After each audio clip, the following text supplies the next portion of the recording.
আসসালামু আলাইকুম। বাংলা সংবাদে সবাইকে স্বাগত জানাচ্ছি। আমি চিন্তিয়া হক। শুরুতেই সংবাদ শিরোনাম। আমরা ভদ্র মানুষ, ভদ্ররা শক্ত হলে কেমন হয় তা দেশের মানুষ জানে, বলছেন জামায়াত আমির। আমি দেশে ফিরে আসব, শয়তানের খোঁজ নিয়েও মুখ খুললেন বাংলাদেশের প্রাক্তন প্রধানমন্ত্রী হাসিনা। তৃতীয় ইনিংসে আমরা নির্বাচিত সরকারের ভূমিকা দেখতে চাই, বলছেন প্রিন্স। এবং সর্বশেষ জানাবো, লন্ডনে থেকেও বৈষম্য বিরোধী মামলার আসামি শাহজাহান।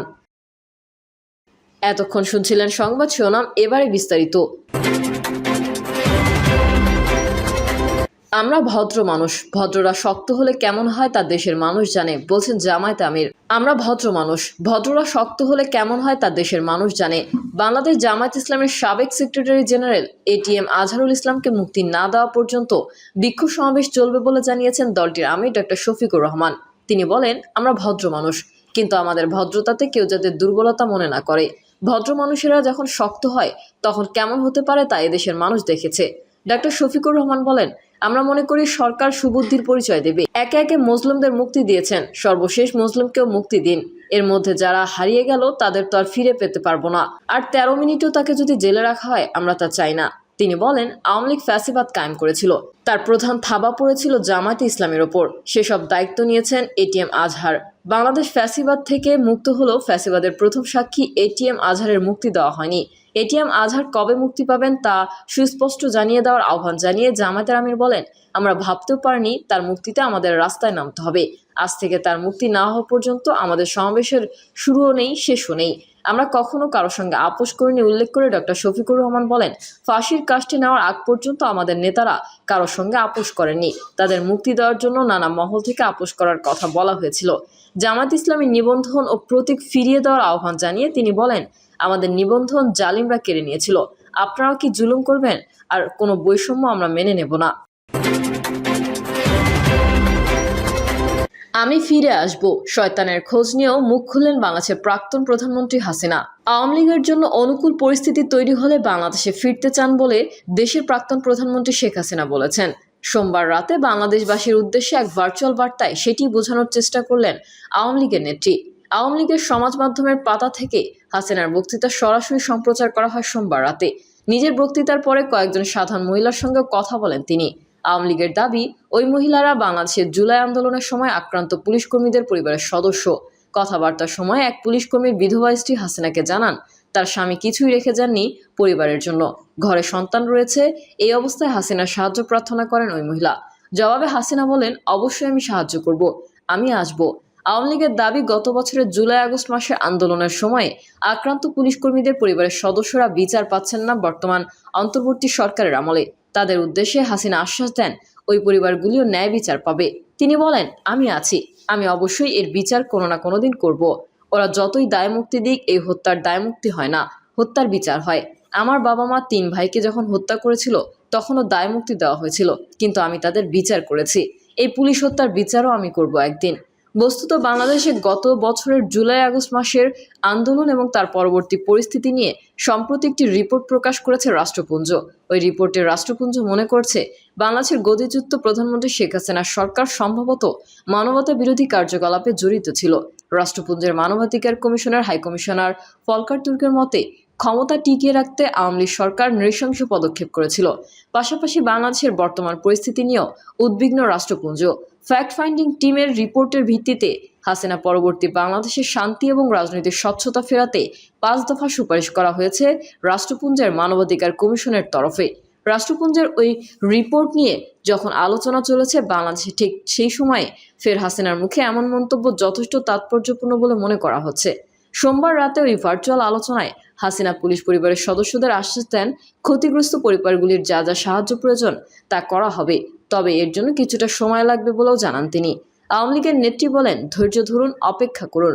যখন আমি দেশে ফিরতে পারবো, প্রত্যেকটি পরিবারকে সাহায্য করব, হত্যাকারীদের বিচারও করব।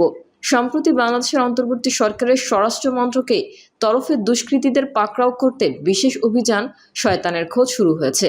গোটা বাংলাদেশ জুড়ে হাজার হাজার অভিযুক্তকে গ্রেফতার করা হয়েছে। মোহাম্মদ ইউনূস সরকারের ওই বিশেষ অভিযান নিয়েও সোমবার মুখ খোলেন হাসিনা। কোন শয়তানের খোঁজ চলছে, কে শয়তান তা নিয়ে প্রশ্ন বাংলাদেশের প্রাক্তন প্রধানমন্ত্রীর। তিনি বলেন, এখন শুরু হয়েছে অপারেশন ডেভিল হান্ট। কে ডেভিল, কাকে খুঁজছে? আন্দোলনের সময় মৃত পুলিশ কর্মীদের পরিবারের অভিযোগের পরিস্থিতির কথা তুলে ধরে হাসিনা বলেন, অন্তর্বর্তী সরকার দেশ চালাতে ব্যর্থ। তৃতীয় ইনিংসে আমরা নির্বাচিত সরকারের ভূমিকা দেখতে চাই, বলছেন প্রিন্স। তৃতীয় ইনিংসে আমরা নির্বাচিত সরকারের ভূমিকা দেখতে চাই বলে মন্তব্য করেছেন সিপিবির সাধারণ সম্পাদক রুহিন হোসেন প্রিন্স। রুহিন হোসেন বলেন, দেশের মানুষ স্বস্তি চেয়েছিল, মর্যাদা চেয়েছিল, ভয়মুক্ত পরিবেশ চেয়েছিল। অন্তর্বর্তীকালীন সরকারের প্রথম ইনিংসে মানুষ এই পরিবেশ পায়নি। সুষ্ঠু গ্রহণযোগ্য নির্বাচনের জন্য যা যা সংস্কার করা দরকার তাই করে নির্বাচন সম্পন্ন করা এবং নির্বাচিত প্রতিনিধিদের হাতে ক্ষমতা হস্তান্তরের করাই এই মুহূর্তে প্রধান কাজ। আমরা আশা করব সরকার তার তৃতীয় ইনিংসের শুরুতে এই কাজটি সফলভাবে সম্পন্ন করার দিকে এগোবে। তিনি বলেন, এই কাজে যে কোনো অজুহাত তৈরি করে টালবাহানা করা হলে তা দেশকে নতুন সংকটের দিকে নিয়ে যেতে পারে। তৃতীয় ইনিংসে আমরা নির্বাচিত সরকারের ভূমিকা দেখতে চাই। বাংলাদেশের সমাজতান্ত্রিক দলের সাধারণ সম্পাদক বজলুর রশিদ ফিরোজ বলেন, জাতীয় নির্বাচনের জন্য নির্বাচন কমিশন প্রস্তুত আছে বলে আমাদের জানিয়েছে। সরকারের পক্ষ থেকে অথবা কোনো মহলের পক্ষ থেকে জাতীয় নির্বাচন নিয়ে অযথা কোনো কালক্ষেপণ না করে অবিলম্বে জাতীয় সংসদ নির্বাচন আয়োজনের ঘোষণা করা হোক। একটি গ্রহণযোগ্য নির্বাচনের জন্য যতটুকু সংস্কার প্রয়োজন ততটুকু সংস্কার করে অবিলম্বে নির্বাচন ঘোষণা করুক। আমরা এটা সরকারকেও বলেছি, নির্বাচন কমিশনকেও বলেছি।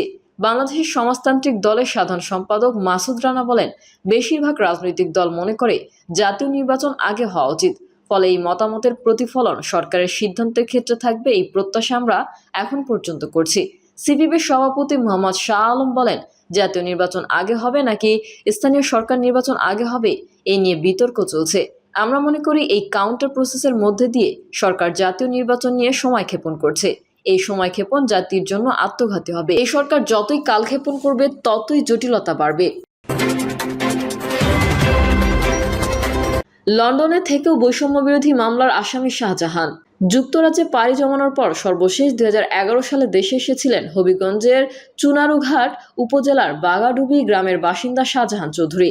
কয়েকদিন পর আবার তিনি ফিরে যান লন্ডনে। এরপর আর তিনি দেশে আসেননি। উপজেলার আহমাবাদ ইউনিয়ন ছাত্রদলের সাবেক সভাপতি ও যুক্তরাজ্যের কোভেন্ট্রি বিএনপির সাবেক সদস্য সচিব শাহজাহান চৌধুরী শেষবার মুখ দেখতে না পারার আক্ষেপ নিয়ে চলে যান তার মা। অথচ 2024 সালের বৈষম্য বিরোধী আন্দোলনের সময় সিলেটের ছাত্র জনতার উপর হামলার ঘটনায় করা মামলার আসামি করা হয়েছে শাহজাহানকে। মামলার এজাহার ও সংশ্লিষ্ট সূত্রে জানা যায়, 2024 সালের 18 জুলাই দুপুরে বন্দরবাজার এলাকায় বিক্ষোভ সমাবেশে ছাত্র জনতার উপর হামলার ঘটনা ঘটে। এই ঘটনায় 27 অক্টোবর দক্ষিণ সুরমার মানিকপুর এলাকায় আকবর আলী নামে এক ব্যক্তি বাদী হয়ে সিলেট কোতোয়ালি থানায় মামলা করেন। 100 জনের নাম সহ অজ্ঞাতনামা পরিচয় আরও 40 থেকে 50 জনকে আসামি করে দায়ের করা হয় এই মামলা। তালিকার 76 নম্বর আসামি শাহজাহান চৌধুরী। মামলায় উল্লেখিত সময় দেশে না থাকলেও ছাত্রদলের সাবেক নেতা শাহজাহান চৌধুরীর নাম উল্লেখ করে এমন গায়েবী মামলা জড়িয়ে দেওয়ার বিষয়টি সহজভাবে দেখতে নারাজ স্থানীয় বিএনপি ও এর অঙ্গ সহযোগী সংগঠনের নেতা কর্মীরা। তারা বলছেন, সুপরিকল্পিতভাবে প্রবাসী শাহজাহানকে আসামি করা হয়েছে। সেক্ষেত্রে তাকে দ্রুত এই মামলা থেকে রেহাই দেওয়ার পাশাপাশি এই কাজে জড়িত ব্যক্তিদের চিহ্নিত করারও দাবি করেন। তা না হলে যে কোনো সময় দলের অন্য নেতাকর্মীও এমন সংকটে পড়তে পারেন। জানা যায়, 2007 সালে যুক্তরাজ্যের উদ্দেশ্যে দেশ ত্যাগ করেন শাহজাহান চৌধুরী। 2011 সালের 1 মার্চ দেশে এসে 27 মার্চ ফিরে যান যুক্তরাজ্যে। এরপর গত 13 বছরের মধ্যে একবারও দেশে আসেননি তিনি। 2020 থেকে 2021 সালের মধ্যে তার মা ও 2 বোনের মৃত্যু হয়। এর কোনো বাড়ি ফিরতে পারেননি শাহজাহান। স্থানীয় বাসিন্দা ও প্রতিবেশীদের সঙ্গে কথা বলে সব তথ্য নিশ্চিত হওয়া গেছে। মামলার বাদী আকবর আলী 76 নম্বর আসামি শাহজাহান সম্পর্কে জানতে চাইলে কোনো কিছুই বলতে পারেনি। তিনি এখন খুব অসুস্থ বলে কল কেটে দেন। অন্যদিকে সেই সময় তিনি যেই দেশে ছিলেন তা পুলিশ বা মামলার বাদী নিশ্চিত করতে পারেনি। এমনকি মামলার বাদী আকবর আলী শাহজাহানের পরিচয় শনাক্ত করতে পারেননি। সেক্ষেত্রে কিভাবে নাম উল্লেখ করে উনি শাহজাহানকে মামলার আসামি করেছেন সেই প্রশ্নের কোনো উত্তরও দেননি। প্রিয় দর্শক, এই ছিল এখনকার সর্বশেষ সংবাদ। আপডেট সংবাদ পেতে চ্যানেলটি সাবস্ক্রাইব করে বেল আইকনটি ক্লিক করুন। কমেন্টে আপনার মতামত জানিয়ে আমাদের সাথেই থাকুন। ধন্যবাদ সবাইকে। আল্লাহ হাফেজ।